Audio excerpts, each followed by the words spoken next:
This is probably the first generation of leaders who is tasked with managing an agentic workforce. Think about that. What's that going to look like? AI is absolutely reshaping how work gets done across our organization, and particularly how our teams operate and collaborate together. Something that took you weeks to do can now be done in hours, which changes how you prioritize your work and how you collaborate to really deliver creative storytelling. Right. A couple people in the organization put up their hands and set up a prompt library for us, for the marketers. Cool. That's smart. It's right on a platform that we all use all the time, and it makes it so much easier to get to the answer. Addressable TV advertising is one of the most important tools for modern marketers, but the marketplace still needs consistent, accessible education to enhance understanding and adoption. That's why Go Addressable and Evan Shapiro, Media Universe cartographer and founder of eShop TV, have developed the Go Addressable certification program. Are you ready to unlock the skills necessary to become an Addressable Pro and get a certificate to prove it? Sign up for the complimentary Addressable Essentials course today at goaddressable.substack.com. This week on Next to Media, I spoke with Emily Ketchen. She's the SVP and CMO of the Intelligent Devices Group and International Markets Division at Lenovo. Emily and I talked about how a tech leader like Lenovo is racing to embrace AI without trying to run too fast. She and I discussed what this means in terms of her organization, how she works with agencies, how quickly tech is being used to handle production for creative, buying media, and if agents are truly going to run the show soon or we should all go home. Lots to break down, so let's get started. Hi, everybody. Welcome to Next to Media. I am Mike Shields, and my guest this week is Emily Ketchen, CMO of Intelligent Devices Group and International Markets at Lenovo. Hey, Emily. Thanks for being here. Thank you so much for having me. Excited to talk to you because I don't often talk to brands, especially from your perspective. You're not a Coke or Pepsi. You're one of those companies that people are going to assume is way ahead of everybody else on all technology decisions, especially in this adoption era of AI. But I also hear from everybody that it's not easy and everyone's kind of in this adoption mode. So how do you characterize where you guys are as a brand in this curve? I would say we're right in the middle of it. We are a company who produces a lot of products that use AI and leverage AI. Yep. And I think we're actively engaged in using it as an organization. We're responsible for building AI PCs and AI phones. So it's really very much at the center of our products and extending beyond into things like an ecosystem. We've set up an AI governance council that we're actively engaged in as an organization. And that's really about the responsible use of AI. And then we're using it in our marketing. So I would say there's three areas. Yeah. One is the kind of standing up of a category of AI PCs and AI-enabled phones.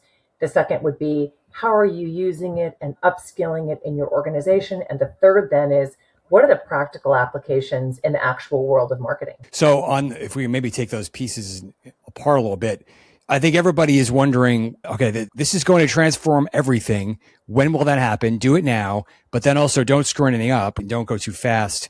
How do you figure out, like, for example, do you reshape all your creative production overnight?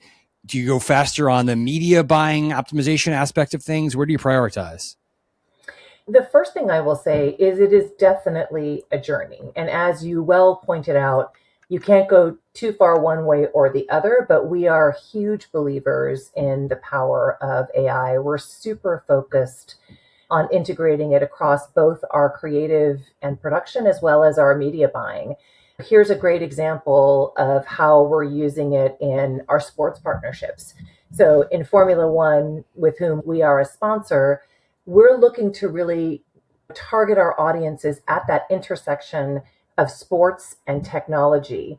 And so that means you've got to have great contextual abilities. And we have found that using contextual AI and generative AI enhanced creative has really helped us in being able to target and get to our audiences much, much more efficiently. In fact, we've seen a 55% increase in efficiency, and we're looking to make campaigns more responsive, much more personalized. The other thing is that you've got to be able to use it yourself, right? So I think there's kind of two sides of that coin, but that's absolutely how we're thinking about using it, especially in the world of creativity and media. That's interesting because I think people would assume sports it's high stakes and they're expensive, right? You don't want to mess with that. Like people envision the creative variation thing for maybe having 5 million versions of a shopping ad or something, but you're jumping right into the most precious area of media. Yes. And I think the idea is to make that fan experience much better, right? Because that's really what fans are looking for, is that great experience when they're watching something that they're super passionate about. And if you think about it, sports is a place where everybody can agree and come together, which is one of the reasons that we find that a very impactful place to be, because it's at the center of culture. And today, the world is a little bit at odds with itself. Things are changing, things are always very dynamic, yet people are going to anchor to the team and they're going to anchor to the things that they're most excited about. And I think AI has a world there where we're able to do things like enhance our marketing and also demonstrate proficiency in the use of AI. And I think doing that in the right way and doing it responsibly is super important for brands today. So on the responsibility note, like I was at an event a couple of weeks ago, I guess the dream is this personalization will happen and be more responsive like you described. But both on the brand side and the media side, there's a little bit of we still have to check everything, right? Like we can't just let every creative pop up and no one's seen it.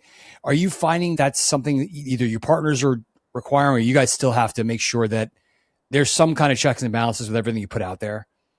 Without any doubt, right? There's no replacement for human judgment, I don't think. And that's something that is super important, is to make sure that you have your finger on the pulse of what's happening, how it's happening, and where it's happening. And so that is something that we are taking very seriously. So it's a bit of that experimentation and at the same time, the safeguards that make sure that you do it in the right way. And that's why it's so important to have a governance council that includes members of our security team, members of our legal team, members of the organization who are really thoughtful about how you're deploying AI in the organization. Are you doing it the right way with the right guardrails, with the right levels of transparency?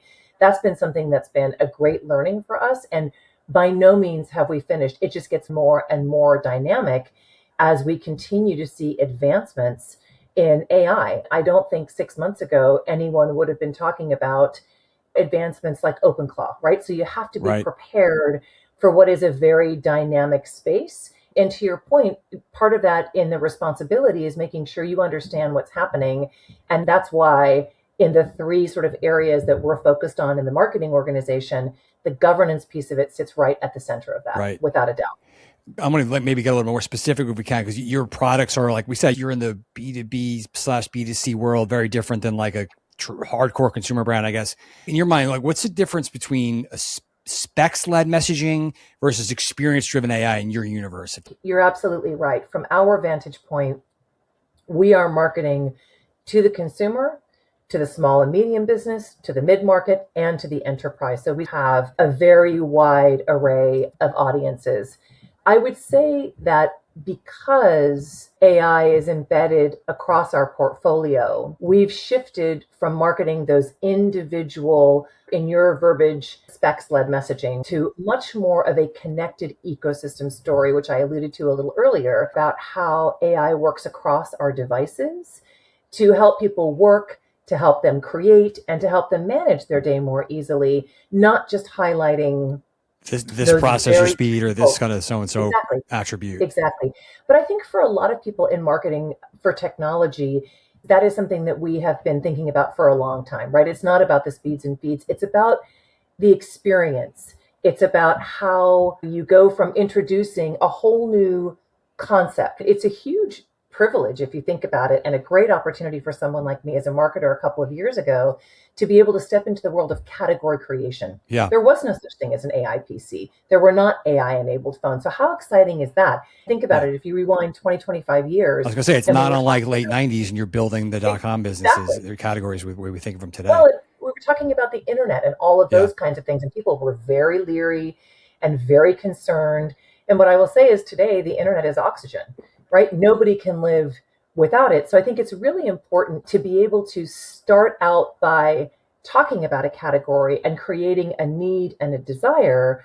But we went from doing that to a campaign first, steady drumbeat, always on across paid, across earned, across experiential, to show the link between the technology and humanity, to build that level of desire so people can understand what it's going to do. And I think that's another thing that's sort of a hallmark of technology is you're often in a position where you're marketing something that isn't quite tangible yet because it hasn't existed It's abstract yet. in a lot of people's minds. Yeah. Exactly. Yeah, exactly right. And so I think that's part of the opportunity to talk about it from an ecosystem perspective and showing that it's embedded all the way across our solutions and services and products. I definitely want to come back to that in a moment, but it's something you mentioned earlier. You have to make sure that not only are you on top of all these things, but your teams are using it and your partners, all of which, again, not easy. You're trying to go fast, but trying to get it right. Things are changing. Have you found how to totally revamp your marketing organization? Are you pushing your agency partners to do that? Are you going to new partners? What does that look like? Yeah, I mean, there's no doubt that AI is absolutely reshaping how work gets done across our organization and particularly how our teams operate and collaborate together. The biggest shift, I would say, is moving, what used to be very linear, I'll call it, workflows to AI assisted ways of working. Something that took you weeks to do can now be done in hours, which changes how you prioritize your work and how you collaborate to really deliver creative storytelling. Right. So I think that They step-by-step ways of doing things that are now upended a little bit. Exactly. You have a process that you've used for years and years. Enter AI, and it might completely re-engineer the process. So we're all having to think very differently about things. You have limitations because in the old world of marketing, something needed to be seen and then corrected and then approved, and it went through a very rote process. Yeah. And that has totally been upended. So it's much more dynamic. And it's really interesting to think about how the process can be changed by virtue of automation, right? If you think about it, the other dimension that I think is super interesting, and I talk about this a lot to our own teams, is this is probably the first generation of leaders who is tasked with managing an agentic workforce. Think about that. What's that going to look like? Don't sleep, don't eat, not looking for a raise. It's super fascinating when you think about the human element and what it's been like to manage people. And now we're managing agents. That's either really cool or scary, depending on your perspective. Are you finding that within your organizations, people are rallying to that or wary or both? There are probably elements of both, but what I will say is much stronger in our culture is leaning into it and experimenting. And because it's so intrinsic to what we do, because we really fundamentally believe in the democratization of AI, it's very important for us to be at the forefront. Presumably, if you're working there, you are into this stuff, Exactly. I hope. We're in it and we're thinking about it. And I don't think there's as much, perhaps, trepidation. One of the things that came along with the governance council was the idea that we would do a ton of education inside the organization. And we did. And what was super fascinating is we've done this great series of trainings. People have been able to lean in. They've been able to retake the trainings. But beyond that, a couple people in the organization put up their hands and said, we're going to spin out into a group and we're going to create our own ad hoc organization that's all about AI and experimentation around AI. And what they did was set up a prompt library for our company, for us, for the marketers. Cool. That's smart. It's right on a platform that we all use all the time. And it makes it so much easier to get to the answer. And so prompt engineering, that's not something any one of us would have been thinking about 3, 4, There's no 5 department years for that. ago. Yeah. But they super excited about it and they went into it and 2 of them led it. And there's now a database, I think, of over 250 prompts that are right there for you. So that's been hugely helpful because I think a big part of what we're learning is how do you get the best out of the AI? Well, a lot of that is how you query and how you work within it. Yeah, and there is a skill there and an experience that you need. Super interesting. Yeah, absolutely. Reaching the right audience on streaming TV takes more than guesswork. It takes intelligence, and Sabio delivers. Sabio is redefining what it means to be a modern media company, where data, technology, and creator-driven content work together to deliver real results at scale. At its core is App Science, the only company building audience segments from mobile and CTV behavioral data, reaching over 70% of all U.S. households. How do you activate Sabio? Sabio is platform agnostic, meaning you can run campaigns through your preferred DSP or tap into Sabio's proprietary platform. And with its own and operated creator television network, Sabio unites media, data, and culture, giving brands a direct line to engaged, authentic audiences. Sabio's full-stack approach from ad serving to audience insights to creator content brings every piece of the media puzzle together, so campaigns don't just perform better, they connect deeper. Reach modern audiences with Sabio, the media company built for how people stream, watch, and connect. Learn more at sabioctv.com. That's SABIOCTV.com. Okay, this is all happening, this massive change we're talking about we've been a performance era for a long time, but now everybody's pushing for everything to be as trackable as possible. Presumably AI helps you do that. You talked about like big sponsorships with a Formula One, FIFA, things that are not always easy to plug into a outcomes-based spreadsheet. Like, how do you reconcile those two things? Yeah, it's a great question. I do think the technology helps you very much, and we are super, super focused and disciplined about how we measure the impact of things like the F1. So we have a very robust measurement framework with a set of what I will call tangible and intangible metrics that really guide us to a holistic view of effectiveness. So if you take something tangible, you can look at things like your brand perception trackers, your custom brand lift studies, which we do independently for all the work that we do, and the media value. Those are very straightforward. And the media value is always determined by a third party that specialize in doing that, because I don't think you don't want that being done from, let's say, inside the house. And then we have intangible. And so things like that would include your social media, the evaluation customers give you of the customer experience, the value of a lot of the marketing that you do, the value of the story that you're telling between your brand and the property, the F1. What is it doing technologically for us? Even down to things like pipeline measurement, right? So you want to be very technical in how you're seeing customers partake in what happens there. We've seen a 31% increase on our total media value year on year. So what that tells me is we're just getting better and we're refining about how we kind of work on that. I mentioned social. We've seen a whopping 88% increase year on year in our digital and social engagement, which has truly been led by both YouTube and Instagram. If we're still in year 4 of this relationship able to optimize to the degree of 31 and 88% higher results, it just goes to show you that using the technology to help you to get there makes a huge difference. And then the last thing I'll say is our brand favorability was 77% higher than those of the general population once you see the combination of what the F1 and our marketing efforts have done to bring that to fruition.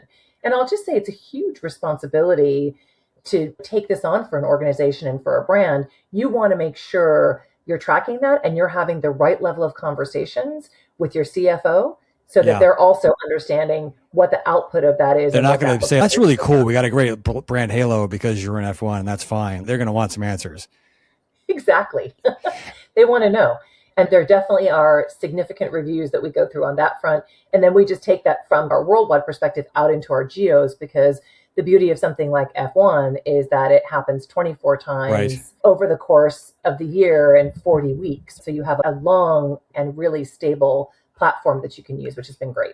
Along those same lines, every brand is trying to figure out, you're talking about big established media properties. Everyone's trying to figure out, we got to work with creators more. These are the new media companies, new media purveyors. I would think you guys would be able to find very targeted creators to work with on the platforms you mentioned, YouTube and Instagram. But there's also, I imagine, not a lot of established benchmarks for how to evaluate those folks or those opportunities. How do you figure that out?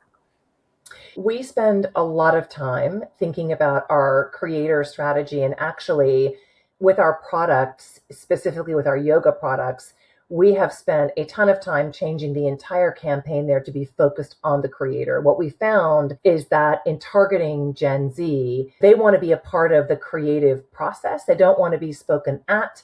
They want to be in environments where they can feel like the audience can relate to them and can be trusted in part of that process. It's interesting. The creative process is messy sometimes. And what we have learned is that being a part of that process has actually served us really well. One of our programs is called the Creator Odyssey, and it's a global collaborative project where digital artists from around the world build on each other's work. It's just fascinating. We started out with one particular creator, and they created this incredible, beautiful artwork, shipped it to the next creator. So this entire chain, if you will, went around the world and was able to really tell the story of creativity, put the process in the center of it. And by virtue of that, you could see the output around the product. So but talk about being not linear. This is definitely not a typical playbook, exactly right? We didn't start with, here's the product and here's what you can expect. We started with a goal, which was around this collaboration and this odyssey, this journey of creativity that really, I think, from my perspective, gets to genuine storytelling, which is what creators can do for you. And it creates a much stronger connection with your audiences. You also can reach multiple audiences much more organically. And we saw crazy results with that one. 17 million views, 800,000 engagements, and a 10% engagement rate, which is much higher than a standard engagement rate because people wanted to be participating in the process and understanding the process. And interestingly, the campaign itself illustrates the power of that AI and that technology. I will also say that this particular project recently won the Sundance Award, the film festival, as like the official brand storytelling selection for the creator audiences, which was really interesting. I'm not a big believer in going into something to win an award, but because it was told... But that's a pretty unique one. It is a very unique one. It was told as a story and as a film. It gave us a lot of good validation that we were on the right track in the way that we were thinking about marketing using creators as part of the tapestry of the stories that we're trying to tell in a very genuine, authentic way that works with our audience. Now, presumably creators are going to help with this next question, but you mentioned earlier that you're trying to define these categories almost with consumers. In various surveys, broadly speaking, creators are not sure about AI. Some of them are wary of it. Oh, it's going to mess up the economy and my job, whatever. How do you figure out how to talk about some of these things without making people nervous or turning them around a little bit, maybe? I think that the biggest challenge is really to have people feel the value of AI and not just understanding it intellectually, right? But what does it actually feel like? And so the approach that we've taken is to really focus on what AI enables in everyday life, how it simplifies tasks, enhances your creativity, and saves time in a way that feels very intuitive and relevant. That is the way that we're talking about it and showcasing how technology is being put to work for good, how AI can make the world a better place and enhance your lives. So it has to feel, from my perspective, and what we believe at Lenovo is it's got to feel personal, it's got to feel useful, and it's got to feel human. And so those are the three things I would say that are really important. And part of how we do that is with Lenovo and Motorola Kira, they connected ecosystem across our devices that unifies them and then unifies that experience, making it much more personalized and integrated, which I think is the right way to communicate the benefits of what AI can bring to all of us. Last one for me, Emily. We talked a lot about messaging, creative, and trying to use the power of creators and also just being more personalized. There are a lot of partners now that are offering this media optimization driven by AI with various degrees of control. Some of it feels black boxy to people. How do you figure out how to take advantage of that power without, again, giving up the control and transparency that you're come to expect? I mean, it harkens back to the way that we used it in the case that I discussed earlier, where we really used the AI in a responsible way to increase contextual effectiveness of our advertising. I think that's the way that you have to do it. We have a media center of excellence that we stood up about 5 years ago. That is the team that specializes in what are the right ways to use AI in the media optimization frame. And that's exactly how we do it. And so it has to be tried and tested.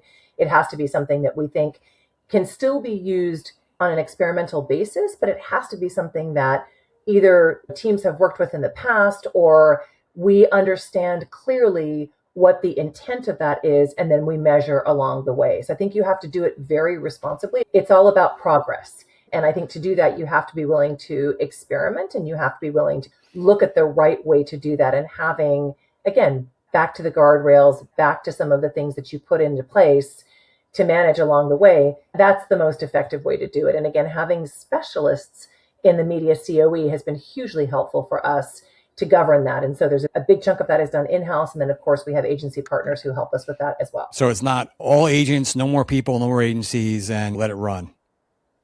Absolutely not. No, you have to really, again, it comes back to the point around critical judgment. Yeah. This is a time where that I think is probably more important than ever. All right. Absolutely. That is encouraging. Emily, awesome conversation. Thanks so much for taking the time out. Let's chat again down the road. Yeah, that sounds great. Thank you so much for having me. It's great to talk to you. Big thanks to my guest this week, Lenovo's Emily Ketchen, and my partners at Go Addressable and Sabio. If you like this week's episode, please take a moment to rate and leave a review. We have lots more to bring you, so please hit that subscribe button, and we'll see you next time for more on What's Next in Media. Thanks for listening.